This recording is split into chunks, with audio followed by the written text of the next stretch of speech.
तो प्रधानमंत्री नरेंद्र मोदी का विजन और मोदी की गारंटी, इन तमाम बातों को लेकर प्रधानमंत्री अपने संसदीय क्षेत्र यानी कि बाबा विश्वनाथ की नगरी काशी पहुंचे, जहां पर उन्होंने बाबा काशी विश्वनाथ के दर्शन किए, पूजा अर्चन किया और वहां पर त्रिशूल दिखाकर यह संदेश भी दिया कि एक बार फिर से बीजेपी इस बार सत्ता की हैट्रिक लगाने वाली है।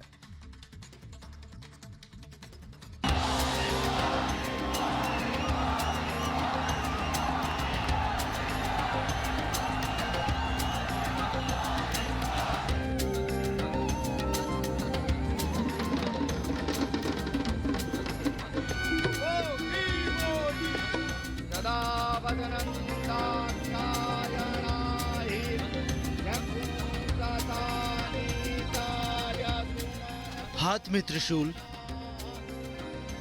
माथे पर त्रिपुंड, गले में फूलों की माला और चेहरे पर आत्मविश्वास।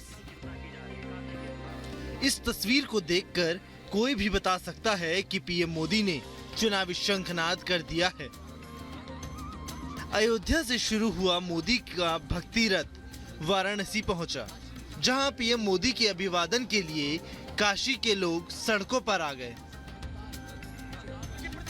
ये भीड़ वाराणसी के लोगों की नहीं बल्कि मोदी के परिवार की है। इस भीड़ ने पीएम मोदी के आत्मविश्वास को दोगुना कर दिया। हम सब मोदी जी के परिवारी जन हैं, हम उनके परिवार के सदस्य हैं। पूरा देश है और काशी को तो खुद ही अपना परिवारवाद पर कड़ा प्रहार करते हुए माननीय मोदी जी अब पूरी काशीवासी को, पूरे भारतवासी को अपना परिवार मानते हैं और हम सभी पूरे काशीवासी मोदी के परिवार है। पीएम मोदी को वाराणसी संसदीय क्षेत्र से तीसरी बार भारतीय जनता पार्टी का उम्मीदवार बनाया गया है। ऐसे में काशी के असली राजा यानी बाबा विश्वनाथ के दरबार में हाजिरी लगाना बेहद अहम हो जाता है। शिवरात्रि के ठीक एक दिन बाद वाराणसी पहुंचे पीएम मोदी शिव की भक्ति में रमे नजर आए। मोदी हाथ जोड़कर महादेव के दरबार में पहुंचे, जहां उन्होंने विधि विधान के साथ रुद्राभिषेक किया। पीएम मोदी तीसरी बार वाराणसी से चुनाव लड़ेंगे। ऐसे में महादेव के साथ साथ जनता का आशीर्वाद भी बेहद जरूरी है। काशी में पीएम मोदी का भव्य रोड शो हुआ और इस रोड शो में भारी जन सैलाब उमड़ा, जो ये बताता है कि काशी के लोग पीएम मोदी के साथ हैं। हम हैं मोदी का परिवार, पूरे हिंदुस्तान में एक ही नारा, हम हैं मोदी का परिवार। अब की बार 400 पार, अब की बार 400 पार, कोई नहीं है टक्कर में, क्यों पड़े हो चक्कर में। जहां विपक्ष अपमान वाली सियासत कर रहा है, वहीं पीएम मोदी का परिवार उनके स्वागत में शहनाई बजा रहा है। जिस अल्पसंख्यक समुदाय को विपक्ष सिर्फ वोट बैंक समझता था, उसे पीएम मोदी ने अपने परिवार की तरह रखा। यही वजह है कि काशी की सड़क पर न हिंदू था न मुसलमान, था तो सिर्फ मोदी का परिवार। बहुत सालों से चोर रहते थे इस देश में, अब चोर जेल में चले गए। अब इन लोगों को परिवार बना लेते हैं कि आप हमारे साथ रहिए और देश का विकास करिए। वाराणसी में पीएम मोदी जब भी आते हैं, उनके स्वागत में ऐसा ही जन सैलाब उमड़ता है। 2 बार काशी के लोगों ने पीएम को भारी मतों से विजयी बनाया था और स्थानीय लोगों का ये जोश देखकर अंदाजा लगाया जा सकता है कि पीएम का विजय रथ ऐसा ही आगे बढ़ेगा। पीएम मोदी ने विकास की गारंटी पर अब की बार 400 पार का लक्ष्य रखा है। काशी के लोग भी विकास के नाम पर वोट करने का मन बना चुके हैं।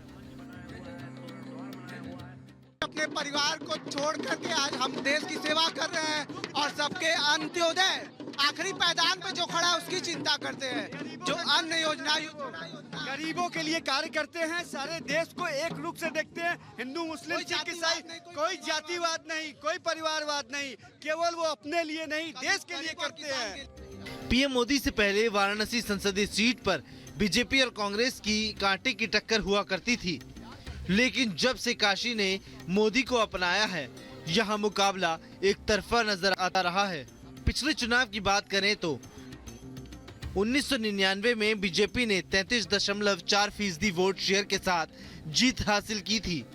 वहीं साल 2004 में कांग्रेस ने 32.6% वोट शेयर के साथ इस सीट पर कब्जा जमाया था। बात साल 2009 की करें तो 30.5% वोट शेयर के साथ मुरली मनोहर जोशी ने जीत हासिल की थी।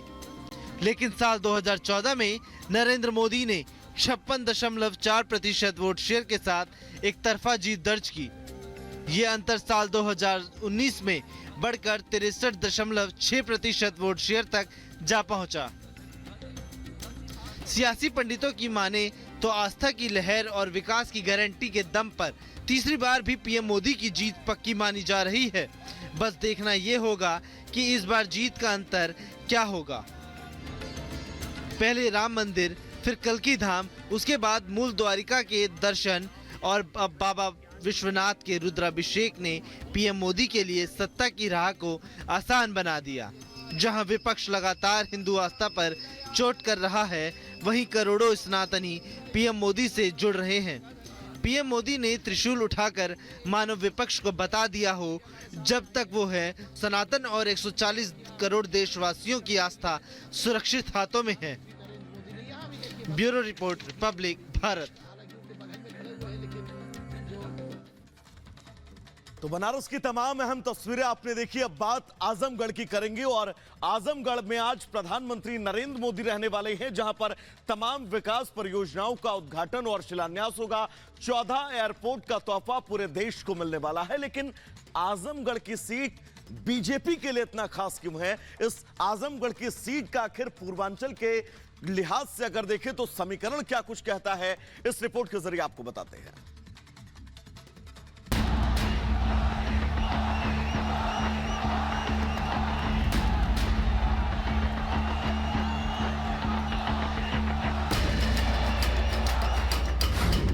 तेज हुआ चुनावी रण, मोदी पहुंचेंगे आजमगढ़।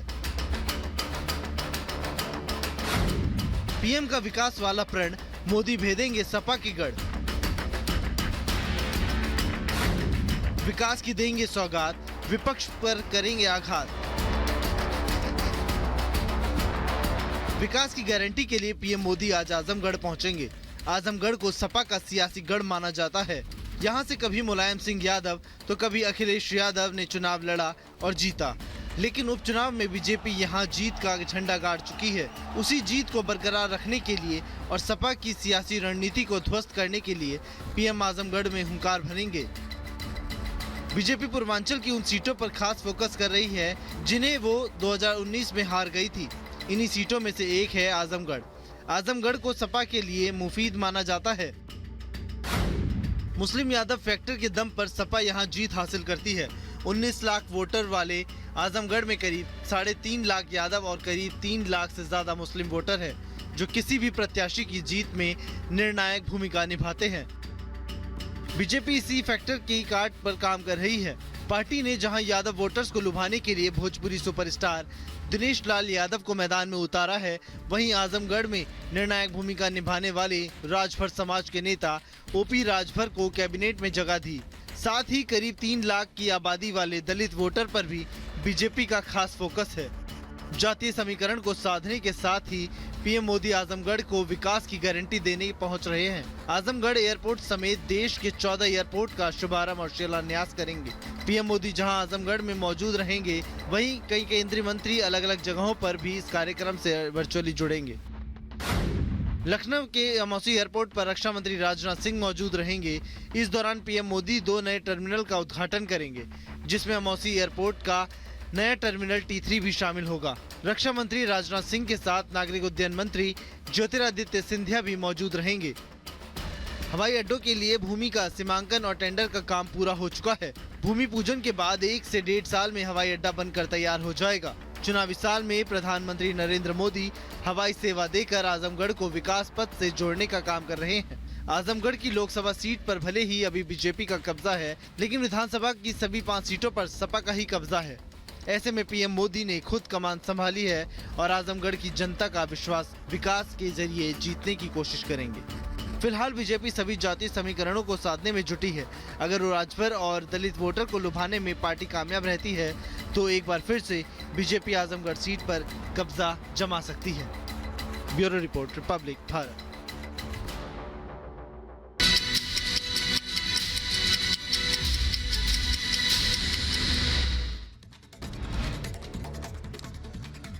उत्तर प्रदेश के अंबेडकर नगर में देर रात बड़ा हादसा, डबल डेकर बस अनियंत्रित होकर पलटी, हादसे में एक की मौत।